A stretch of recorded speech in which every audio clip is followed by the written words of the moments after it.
तो दोस्तों कैसे हैं आप सब। राम जी की पाठशाला में आपका बहुत बहुत स्वागत है। उम्मीद करता हूँ आप सब अच्छे होंगे और आपकी तैयारी बहुत ही बढ़िया ढंग से चल रही होगी। दोस्तों आप सबको पता है कि आपका लेखपाल का एग्ज़ाम अभी जो टेंटेटिव डेट है वो 24 जुलाई है। ठीक है, 24 जुलाई है और 24 जुलाई के उस तैयारी में आप लोग जी जान से लगे हैं। मैथ्स हो, आपका हिंदी हो, जीएस हो या ग्रामीण परिवेश हो, आप सब चीज़ बहुत गहनता से पढ़ रहे हैं। परंतु आप में से बहुत सारे लोगों को ये बात नहीं पता होगी कि किसी भी एग्ज़ाम की तैयारी करने से पहले 2 चीज़ें सबसे ज़्यादा ज़रूरी हैं। पहली है, आपको सिलेबस ठीक से पता होना चाहिए, उसका पाठ्यक्रम आपको ठीक तरीके से पता होना चाहिए, क्या-क्या चीज़ें दी हुई हैं। बहुत सारे लोग ऐसे ही लग जाते हैं। और दूसरी बात है, आपको ये पता होना चाहिए कि एग्ज़ाम का लेवल क्या आता है या लास्ट टाइम किस टाइप का आया था और मुझे किस हिसाब से तैयारी करनी है। क्योंकि प्रीवियस ईयर क्वेश्चन पेपर ये बताता है कि क्वेश्चन का लेवल क्या है, किस टाइप के क्वेश्चन पूछे जा सकते हैं। यद्यपि ये लास्ट टाइम एग्जाम जो हुआ था लेखपाल का वो 2015 में हुआ था, अब 2022 है, 7 साल का डिफरेंस है, तो डिफिकल्टी लेवल निश्चित रूप से बढ़ेगा। बट हमको कुछ चीजें ये समझ में आएंगी कि क्वेश्चन किस टाइप से पूछता है। तो मैं आपके लिए आज ये पेपर पूरा का पूरा लेके आया हूँ।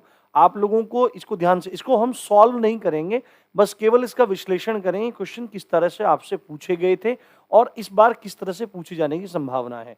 चीजें किस तरह से पूछी जाएंगी या पूछी जाती हैं उस चीज को हम लोग देखेंगे। यदि आप चैनल पर नए हैं तो सब्सक्राइब करना बिल्कुल मत भूलिएगा, क्योंकि राम जी की पाठशाला आपको हिंदी, जीएस और ग्रामीण परिवेश का बिल्कुल निःशुल्क कंटेंट दे रहा है। और अभी आने वाले इस 1 महीने में बहुत अच्छी अच्छी चीजें राम जी की पाठशाला आपके लिए करने वाला है। स्ट्रेटजी वगैरह बहुत चीजें मैं आपको बताने वाला हूँ, तो प्लीज डू सब्सक्राइब। ठीक है, और सब कुछ निःशुल्क है। तो आप ये देखो, पेपर ये पूरा का पूरा था यहाँ पे, ये आप यहाँ पे देख सकते हैं। एक सेकेंड, ये देखिए आप, ये हमारा पूरा पेपर था। ठीक है, ये पूरा फ्रंट पेज है इसका। तो मतलब ये देखिए, पहले मतलब टाइम क्या था इसमें, 1.5 घंटे का था और अभी भी मतलब आपका 1.5 घंटे का टाइम है। 100 प्रश्न थे। बट लास्ट टाइम क्या चीज थी कि क्वेश्चन तो 100 थे, क्वेश्चन तो, एक मिनट, क्वेश्चन आपके 100 थे पर मार्क्स आपके 80 थे, 20 नंबर का इंटरव्यू था। बट इस बार ऐसा नहीं है, केवल और केवल 100 प्रश्न ही हैं और वो 100 अंकों के ही हैं। ठीक है, कैसे कैसे हैं वो सब आपको बहुत अच्छे से चीजें पता होनी चाहिए। देखो यहाँ भी शायद दिया है, आई थिंक, एक सेकेंड मैं आपको दिखाता हूँ। मैं आपको यहाँ पे दिखाता हूँ। धैर्य से आप चीजों को देखते रहिए, समझते रहिए, तो आपको बहुत अच्छे से सब चीजें क्लियर हो जाएंगी। इसमें यहाँ पे स्पेशली इन्होंने दिखाया हुआ नहीं है, बट हम लोग यहाँ पे देखते हैं, सीधे पेपर देखने की कोशिश करते हैं कि भाई पेपर किस तरह का था, कैसे कैसे पेपर आया था पूरा। ये थोड़ा सा अभी हमको चलाने का अभ्यास कम है। ये देखिए यहाँ पे प्रश्न देखते हैं। अरे क्या मुसीबत है भाई। ये देखिए, ये हिंदी, सबसे पहले इसमें आपका हिंदी का पोर्शन था। सबसे पहले आपका यहाँ पे हिंदी का पोर्शन था और हिंदी के पोर्शन में देखो तो कितने क्वेश्चन थे, 25 क्वेश्चंस थे। तो क्वेश्चन आप देखो किस तरह से पूछा जा रहा है। यहाँ पे देखो, यहाँ पे क्या लिखा है, राजा सेवक को कंबल देता है, वाक्य में रेखांकित पद में कौन सा समास है, सेवक को। तो आपको मतलब सीधे आंसर देना है, यानी कि कारक से क्वेश्चन पूछा गया है और डायरेक्टली पूछा गया है। यानी कि अगर आपने कारक पढ़ रखे हैं तो आपको बिल्कुल भी प्रॉब्लम नहीं होने वाली, आप इजीली उस चीज को कर लेंगे। ठीक है, उसके बाद दूसरा जो क्वेश्चन है वो यहां पर देखिए। दूसरा क्वेश्चन आपका, ये देखिए, दूसरा क्वेश्चन आपका है यहां पर कि प्रश्न संख्या 2 और 3 में लिखित वाक्यों में सही वाक्य का चयन कीजिए। मतलब दूसरा और तीसरा, तुलसी और सूर क्रमशः अवधी और ब्रजभाषा के कवि हैं। तुलसी अवधी के श्रेष्ठ कवि और ब्रजभाषा के सूर हैं। तुलसी अवधी के श्रेष्ठ कवि और सूर ब्रजभाषी हैं। तुलसी और सूर अवधी और ब्रजभाषा के श्रेष्ठ कवि हैं। है ना, वाक्यों में सही वाक्य का चयन करना है। यानी आप इस तरह से मान सकते हैं कि ये एक वाक्य शुद्धि संबंधित प्रश्न हो सकता है। इस तरह से आप देखिए। ठीक है, मतलब जो पेपर का लेवल है, अगर आपको बेसिक जानकारी है तो चीजें आपको आसानी से समझ में आ जाएंगी दोस्तों, बिल्कुल आसानी से आपको चीजें समझ में आ जाएंगी। ठीक है, तीसरा क्वेश्चन देखते हैं। तीसरा क्वेश्चन क्या कह रहा है, तीसरा क्वेश्चन कह रहा है कि जीवन और साहित्य का एक घनिष्ठ संबंध है, जीवन और साहित्य का निकट संबंध है, जीवन और साहित्य का घोर संबंध है, जीवन और साहित्य का अगाध संबंध है, तो ये वाक्य शुद्धि से संबंधित प्रश्न है जो आपको करने हैं। ठीक है, यहाँ पे देखो लोकोक्ति मुहावरे से डायरेक्ट क्वेश्चन पूछ लिया गया है। खिसियानी बिल्ली खंबा नोचे, ये प्रश्न है, सीधा प्रश्न आपसे पूछा गया है। तो आपको जो तैयारी लेके चलनी है वो कैसी तैयारी लेके चलनी है? वो तैयारी आपको लेके चलनी है फैक्चुअल बेस्ड ज्यादा, कि आपसे फैक्ट पे चीजें पूछी जाएंगी, है ना। आपसे कोई बहुत गंभीर चीजें नहीं पूछी जाएंगी, डायरेक्टली क्वेश्चन ऐसे होंगे जो आप सीधे सीधे प्रश्नों का उत्तर आप दे सकेंगे। ठीक है, अभी और देखते हैं। देखो यहाँ पे, देखो चौथा हो गया,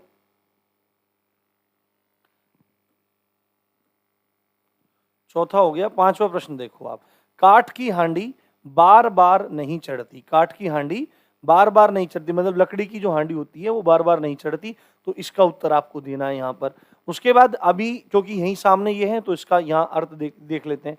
11वां प्रश्न क्या है? खूंटी शब्द का बहुवचन बताइए। सीधा प्रश्न था। निम्नलिखित अनेकार्थी शब्द का दूसरा अर्थ बताइए। अज अजन्मा। ठीक है, यहाँ पर इनके अनेकार्थी शब्द का उत्तर देना है। निम्नलिखित में कौन सा शब्द वर्तनी दृष्टि से शुद्ध है, यानी कि आपको यहाँ पर त्रुटि ढूंढनी है ना। त्रुटि ढूंढनी है किसमें है और कौन सा शुद्ध है, ये जवाब आपको यहाँ पे देना है। ठीक है, 5 देख लिया, उसके बाद 11 देख लिया। तो यहाँ पर आप देखते जाइए धैर्य से, तो आपको चीजें सब समझ में आ जाएंगी। ठीक है, ये देखिए छठा प्रश्न है। छठा प्रश्न क्या कहता है? छठा प्रश्न बोल रहा है कि वाक्यों में रिक्त स्थानों की पूर्ति कीजिए। उसका हृदय इतना कोमल है कि मित्र तो क्या वह अपने किसको, सीधे ही एकदम आ जाएगा, शत्रु को भी चोट नहीं पहुंचा सकता।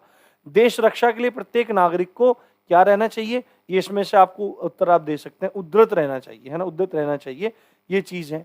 8वां प्रश्न अगर आप देखेंगे, 8वां प्रश्न आप देखिए यहाँ पर, 8वां प्रश्न क्लियरली यहाँ पर दिया हुआ है, ये देखिए, ये बहुत स्पीड से भाग जाता है एकदम से।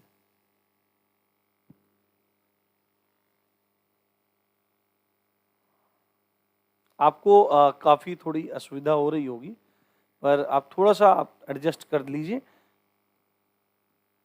ये देखिए यहाँ पर 8वां प्रश्न क्या कह रहा है? जो कृष है ना, कृष है, उसका जवाब आपको देना है। कृष, अब कृष क्या है?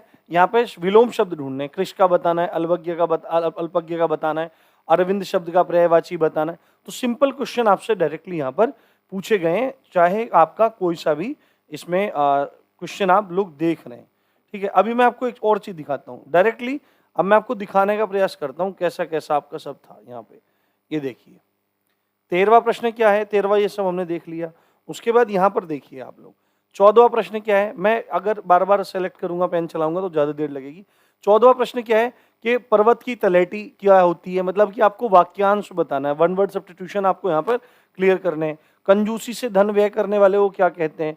ठीक है, अगला प्रश्न आप देख लीजिए यहाँ पर 16वां, निम्नलिखित में से कौन सा तद्भव, यानी डायरेक्ट तद्भव से पूछ लिया है। फिर डायरेक्टली एक लाइन देके पूछ ली, अंबर पनघट में डूबो रही तारा घट ऊषा नागरी, कौन सा अलंकार है ये बताइए। निर्धन में कौन सी संधि है ये आपको बताना है। देशांतर में कौन सा समास है ये, मतलब क्वेश्चन जो है वो आपके डायरेक्टली पूछे गए हैं। और संधि समास से देखो क्वेश्चन आपके पूछा जा रहा है कि वर्ड दे दिया, पूछ रहे संधि कौन सा है, तो किसी भी तरह का प्रश्न आपसे यहाँ पर पूछा जा सकता है। उसके लिए आप बिल्कुल तैयार रहिए और सीधे सीधे बस आपको कॉन्सेप्ट को बहुत अच्छे से पढ़ना है, समझना है और अच्छे से चीजों को करते रहना है। 20वां प्रश्न है, मैं खाना खा चुका था, इस वाक्य में कौन सा भूतकालिक भेद है, यानी कि ये आपके काल से प्रश्न पूछ लिया। करुण रस का स्थायी भाव क्या है? सीधे रस का, आई थिंक इस बार तो रस आपके सिलेबस में नहीं है तो वो चीज नहीं पूछी जाएगी। ठटेरा शब्द का लिंग परिवर्तित कीजिए, तो क्या हो जाएगा ये आपको बता देना है। उसके बाद यहाँ पर क्या है 23-24 में वाक्य में त्रुटि को ढूंढना है, मतलब ये एरर जैसा है, एरर डिटेक्शन जैसा है, जैसे एसएससी में इंग्लिश में पूछता है ना, एरर डिटेक्ट करो एरर निकालो, तो वैसा कुछ है। तो विद्यालय में जलपान को उत्तम प्रबंध है, ठीक है, इसमें आपको कमी ढूंढनी है। मुझे रेलगाड़ी में यात्रा करनी है, अच्छी लगती है, ये इसमें ढूंढना है। और 25वां प्रश्न है, निम्नलिखित में से कौन सा शब्द तत्सम है, तो तत्सम तद्भव के आपके इसमें प्रश्न आ गए। तो आपको देखने से पता लग रहा होगा कि लेवल बहुत ज्यादा नॉर्मल है, अगर कोई ठीक ठीक से कोर्स भी इसका कंप्लीट है तो वह व्यक्ति कर लेगा। बट इस बार आपको थोड़ा सा एडवांस के लिए तैयार रहना चाहिए, क्योंकि कंपटीशन बहुत ज्यादा हाई हो चुका है, और कंपटीशन हाई हो चुका है तो आपको ज्यादा मेहनत करनी पड़ेगी। लेवल भी अब 2015 वाला नहीं आएगा, ये बात आपको भी बहुत अच्छे से पता है। ठीक है, अब देखते हैं ये दूसरा भाग जो है वो मैथ का है ना, मैथ का पूरा भाग दिया हुआ है। मैथ में देखो पहला ही प्रश्न आपका किससे, क्षेत्रफल से है। एक त्रिभुजाकार खेत का परिमाप इतना है और इसकी भुजाओं का अनुपात इतना है, खेत का क्षेत्रफल निकालो, सीधे फॉर्मूला लगा के चीजें निकल जाएंगी। उसके बाद देखो ये संख्या पद्धति से हमारा प्रश्न आ गया, 3 संख्याओं का योग इतना है, पहली संख्या दूसरी संख्या का अनुपात इतना इतना है, और दूसरी संख्या और तीसरी संख्या का अनुपात इतना है, तो तीसरी संख्या बताइए, इजीली सॉल्व हो जाएगा। उसके बाद ये देखो यहाँ पे आपका रेशनल नंबर जो होते हैं उनसे यहाँ प्रश्न आ गया कि 930.25 के वर्गमूल में से कौन सा सबसे छोटा भिन्न घटाया जाए जिससे प्राप्त परिणाम एक पूर्ण संख्या आ जाए। तो मतलब ये बेसिक क्वेश्चन यहाँ पर दिए हुए हैं। उसके बाद यहाँ पर देखिए ये विलयन जैसा है, मिश्रण जैसा प्रश्न आप कह सकते हैं। 300 ग्राम के चीनी के विलयन में 40% चीनी है, इसमें कितनी चीनी और मिलाई जाए ताकि विलयन में चीनी 50% हो जाए। ये वाला आपका प्रश्न है, ठीक है। ये थोड़ा रफ का स्पेस दिया हुआ था। उसके बाद ये है कि एक पहिए की त्रिज्या इतनी है, 79 मीटर की दूरी तय करने में कितने चक्कर लगाने होंगे। ये आपका किसका हो गया, क्षेत्रफल से संबंधित प्रश्न ही आपका हो गया। एक स्कूटर और मोपेड का अनुपात, मूल्यों का अनुपात इतना है, एक स्कूटर का मूल्य एक मोपेड के मूल्य से 4200 अधिक है, तो मोपेड का मूल्य क्या होगा। सीधे सीधे प्रश्न है, आप देख सकते हैं डायरेक्टली क्वेश्चन पूछे गए हैं। यहाँ पर भिन्नों से प्रश्न पूछ लिए गए कि भाई ये भिन्न है, ये भिन्न है, ये भिन्न है, इनके योगफल से कौन सा भिन्न जोड़ा जाए ताकि परिणाम ये आ जाए। तो सिंपल है, इन सबको जोड़ दो, अब बाकी को x मान लो और परिणाम में ये लिख लो, तो हमको चीजें पता लग जाएंगी, ठीक है। ऐसे आप कर सकते हैं। उसके बाद डायरेक्टली क्वेश्चन है, आप आराम से इस चीज को सॉल्व कर सकते हैं, ठीक है। ये बीजगणित का प्रश्न है, अलजेब्रा का।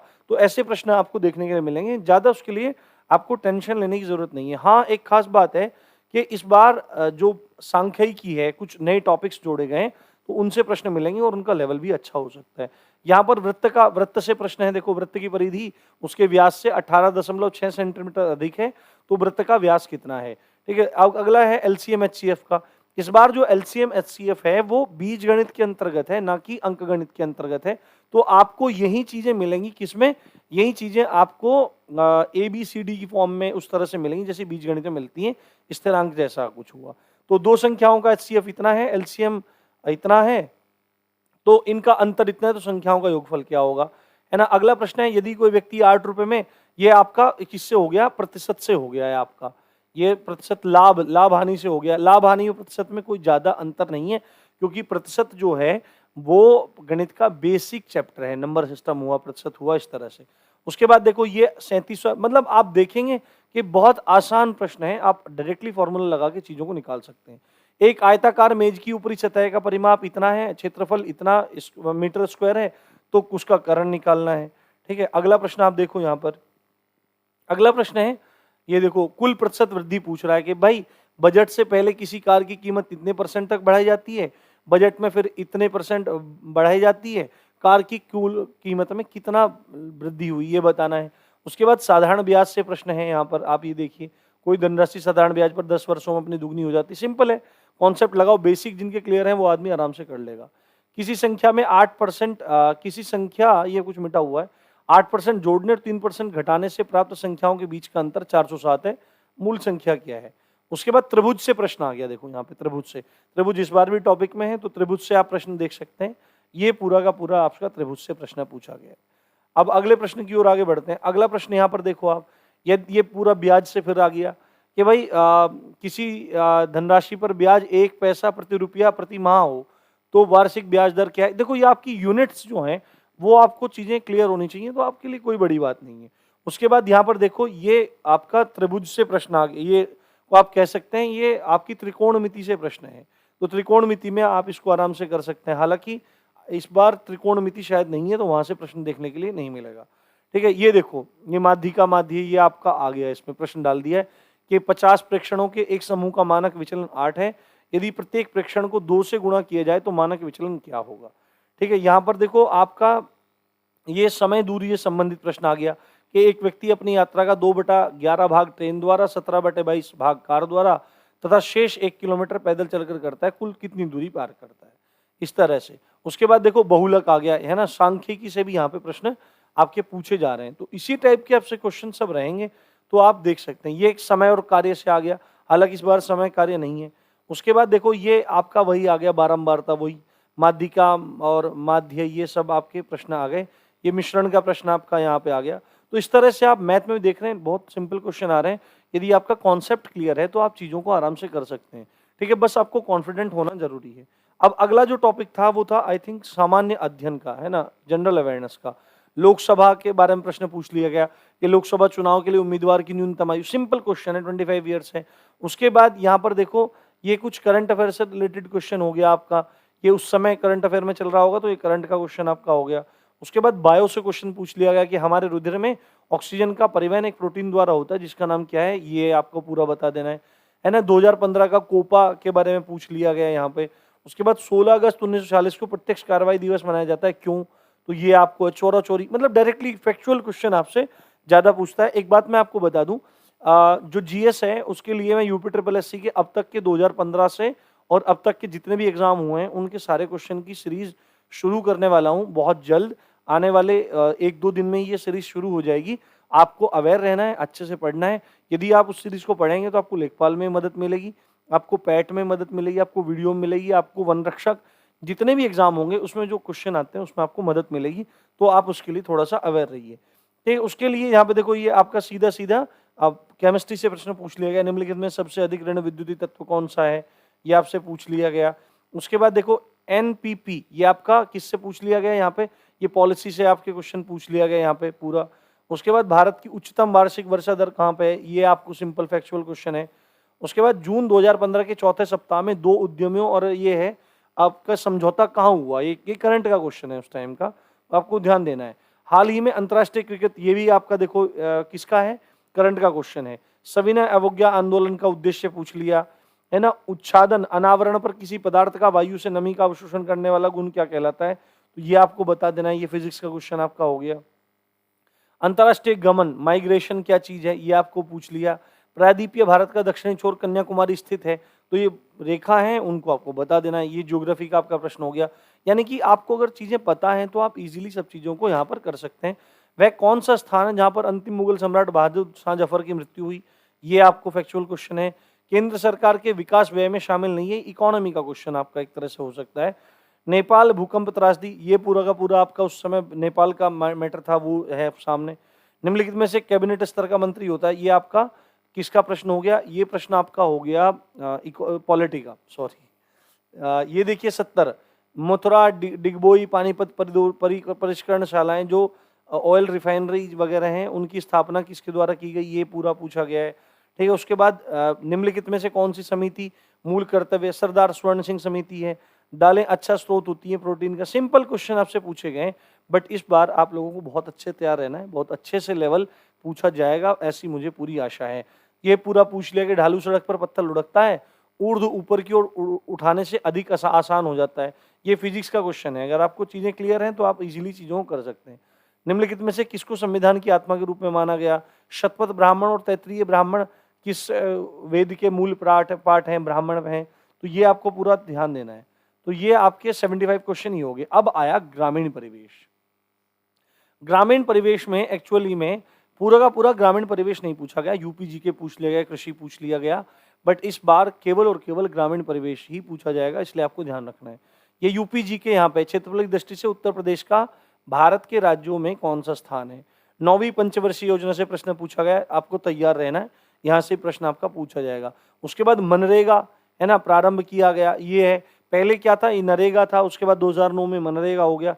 तो शुरुआत कब है इसकी, आपको इस चीज को ध्यान रखना है। ठीक है, सामाजिक वानिकी कार्यक्रम, देखो जो ग्राम विकास कार्यक्रम है वहां से भी प्रश्न डायरेक्टली पूछे जा रहे हैं, ये सब मैंने आपको बहुत अच्छे से करवा रखे हैं। उत्तर प्रदेश में प्रमुख रेल इंजन संयंत्र कहां पर है, यूपी जीके का प्रश्न है। ठीक है, आगे देखते रहो। किस मंडल को विश्व के उत्कृष्ट कालीन उद्योगों का केंद्र कहा जाता है, तो देखो ये आपका प्रश्न यूपी जीके का हो गया। जमाबंदी यानी लेखपाल से संबंधित शब्दावली का प्रश्न आपके सामने है। उत्तर प्रदेश के वित्तीय स्वास्थ्य की देखरेख तथा सरकारी लेन देनों में पारदर्शिता लाने के लिए कौन सी वेबसाइट तैयार की गई है, तो ये यूपी जीके से संबंधित ही प्रश्न एक आपका है। ठीक है, कौन से शास्त्रीय नृत्य का नृत्य रूप का उत्तर प्रदेश में उद्भव हुआ, तो ये कथक हो गया आपका।